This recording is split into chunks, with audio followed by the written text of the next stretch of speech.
Let's talk about what you need to know before you start your own very first online store. Hey guys, hope you're all doing well. My name is Jeffrey. Welcome back to my channel. If you're new here, be sure to subscribe for more content related to e-commerce and dropshipping, where I'll help you accelerate your online business and your growth and your store. Now, if you're new here, be sure to subscribe again, like I said, and like the video if you enjoyed the content that I make and the video itself, and comment down below what you want to see next. Now today, I really want to talk about what you need to know in order to start your own very first store. So these are just a few points that I want to share with you guys and hope you take into consideration if you really want to start your own store. As I know, many of you guys who subscribe are actually beginner level, so I really want to make content that's tailored towards your needs. So, stay tuned. So the first thing I want to really point out is to really set your expectations if you're starting your new store. It is going to be a steep learning curve starting your own online business, especially for dropshipping as well.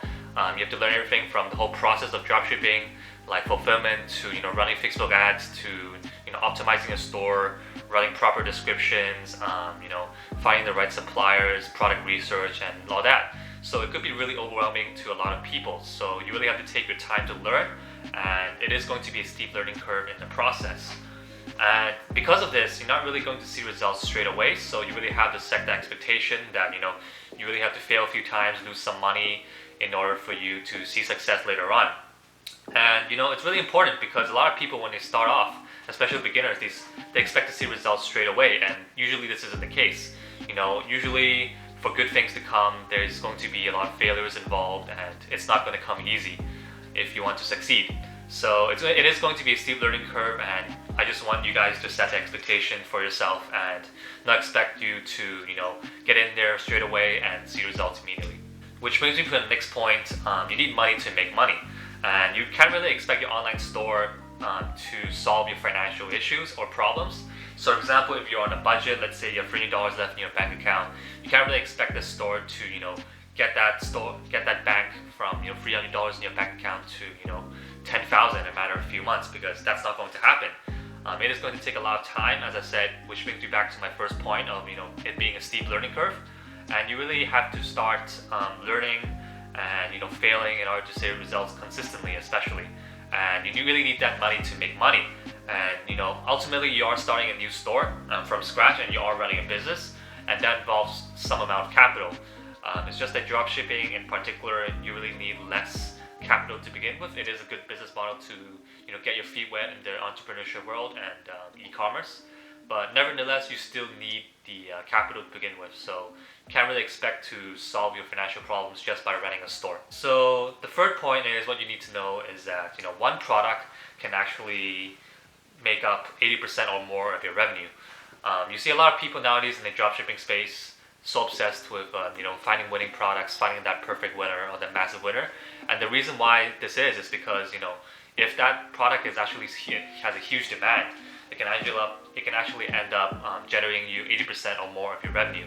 And that's why people say that one product can generate you hundreds of thousands to like 50,000 or like few thousand. And it's going to be the bulk of your purchases and your orders. And this is especially the case for general stores, and also sometimes the case for branded stores as well. Except usually for branded stores, you'll find products that are more evergreen and that people want long term. Or else it wouldn't be worth it as well to have all that branding material in place.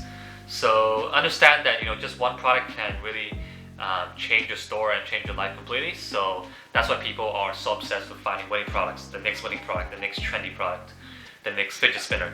And that's because that one product can actually be your bread and butter of your store. So the fourth one is, margins in dropshipping will typically be quite low.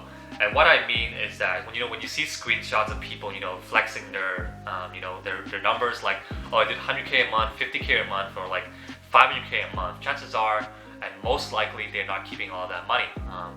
I just wanted to get that out there just in case you didn't know, because some people might be they might be deceived from that, and they're just trying to, people who flex those numbers can just be doing that to sell a course or sell their program or mentorship.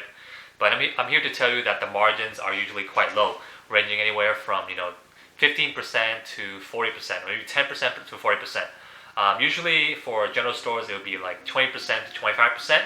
And so just because you have 500K in revenue doesn't mean you keep all of that. You usually keep about 20%. Even though that's still really good profit to keep, it's just important to keep in mind that everything that you earn, your revenue, is not what you keep. And especially if you have partnerships going on, or maybe contracts in place, it might actually be even less than that. So just to keep that in mind and set your expectations and be aware of that as well.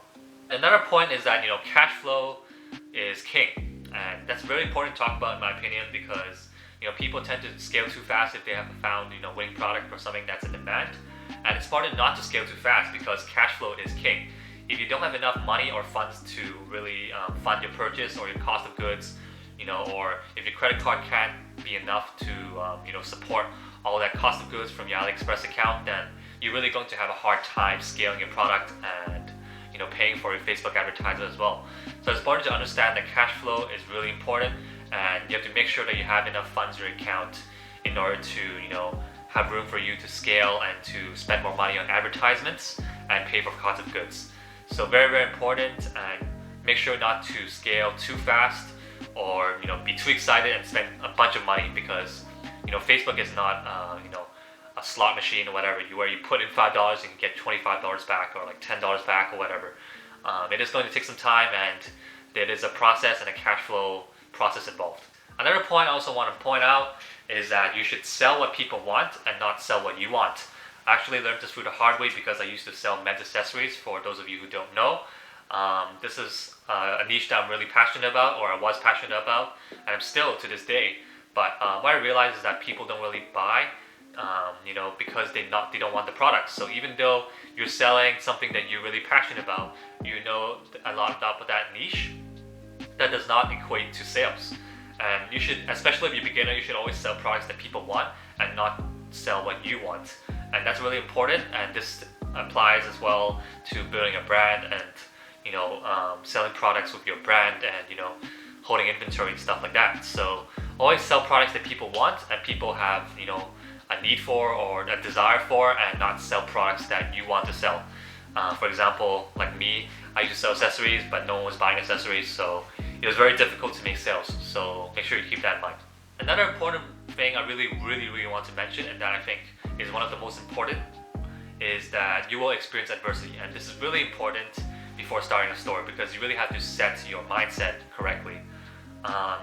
There will be a lot of adversity involved of running a store, contrary to what people think, or they don't really try to kind of voice that out, because it doesn't really affect their branding or like their personal brand or the channel positively. But I want to tell you realistically that there will be adversity, and what I mean is there's going to be chargebacks, complaints, returns, PayPal holds, Shopify payment holds, and asking for documents and stuff like that. And people commenting negatively on your ads, saying, oh, this is a scam, or like, oh, I can get this for cheaper on AliExpress, stuff like that. So if you're not ready to hold all of that, or to take care of all that, then it's not for you. You really have to have the mental fortitude to really go through all this adversity, and if you don't, it might not be the right thing for you. Now, I'm not saying that you should have a thick skin to begin with, but it's something you have to practice on, and you really have to keep that expectation in mind to really keep that mental fortitude going. And if you really want to succeed, and the larger you scale, the more complaints and chargebacks, whatever you're gonna get. So it's better to practice getting that thick skin, and really be prepared for it in the beginning, so you don't mess up in the future once you get a lot of orders and volume and scale to larger numbers. So really important to keep that in mind. And if you're not ready for that, then running a store and a business might not be for you. The very last point is that I just wanted to end with a quick note, is that business is going to be tough, but it will be worth it in the end. It's not for the faint-hearted. It's not going to be easy, but if you really want to succeed, then you have to be ready to fail and have the mental fortitude to keep going on. Now, many successful people, they actually see a lot of failures before they see success. So if you're one of those people who can actually go through the failures and go through all the tough times and learn from mistakes, then you really are going to succeed. As long as you learn from your mistakes and you find what works for you, you are going to succeed in the long run. But it's not for the faint-hearted, and it is going to be tough. Even if it means not seeing success for a few months or maybe few weeks or maybe even a year. If you have that right mentality and learn from mistakes and find what works for you, then you will succeed. Hope you enjoyed this video and you really got some value. And be sure to subscribe if you're new here and like the video if you enjoyed it. These are actually from the bottom of my heart, and I really wanted to share this with you guys to set your expectations out right and make sure that you don't make the same mistakes that a lot of people make as well, and to really set your mindset correctly. So take care, and I hope you enjoyed watching this video, and I'll see you in the next video.